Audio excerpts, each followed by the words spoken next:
Hello everyone, welcome back to another video. In this video we will discuss about various dynasty rules of our Pragjyotishpur kingdom.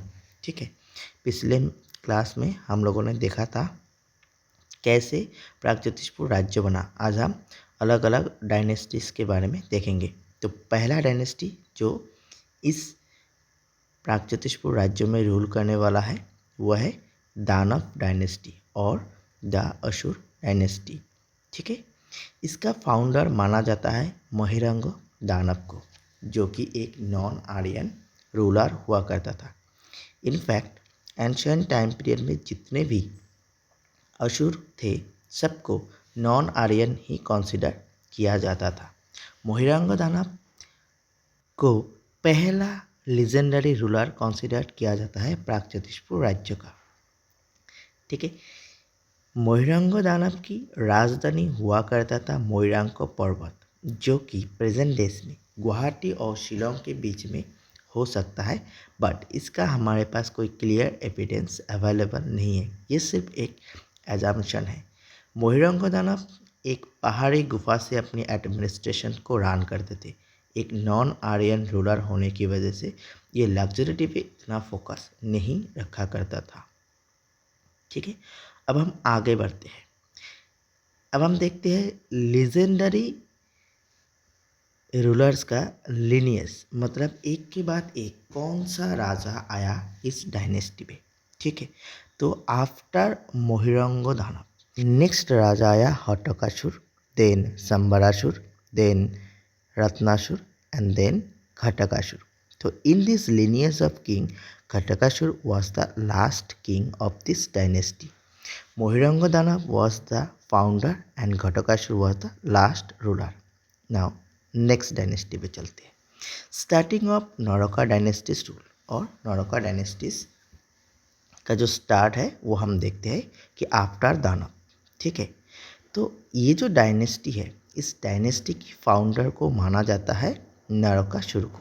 ठीक है, नरकासुर जो कि ये जो हमने पिछले स्लाइड में देखा दानव डायनेस्टी, उस डायनेस्टी की आखिरी राजा घटकासुर को नरकासुर ने हराया था।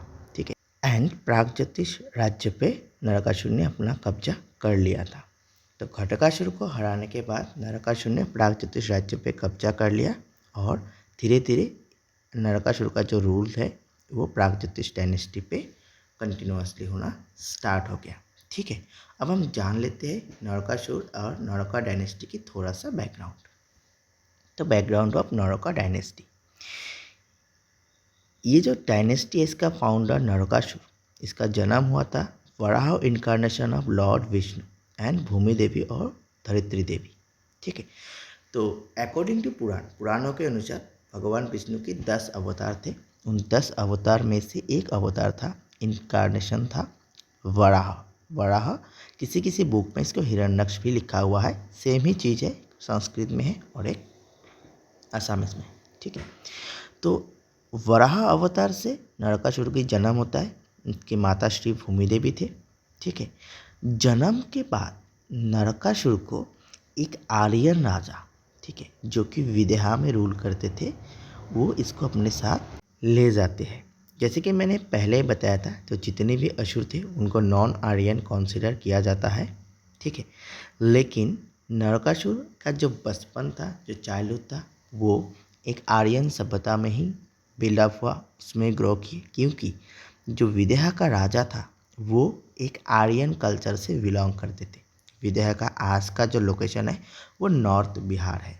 ठीक है, तो एक आर्यन परिवेश मिलने की वजह से नरकासुर की जो चाइल्डहुड था वो आर्यन हुआ करता था। उसने आर्यन सभ्यता को सीखा था। 16 ईयर्स की एज तक वो विदेहा में थे। उसके बाद उन्होंने प्रागज्योतिष पे कब्जा किया था। तो ये जो डायनेस्टी है नरका डायनेस्टी, इसको भौमा डायनेस्टी के नाम से भी जाना जाता है। ऐसा क्यों?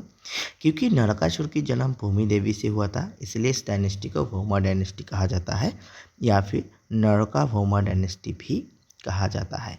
ठीक है, तो नरकासुर जिसकी जन्म पृथ्वी और विष्णु की वराह इनकारनेशन से हुआ, वो विदेहा में आर्यन सभ्यताओं में बड़ा हुआ एंड देन उन्होंने घटकासुर को हरा के प्रागज्योतिषपुर में अपना कब्जा कर लिया।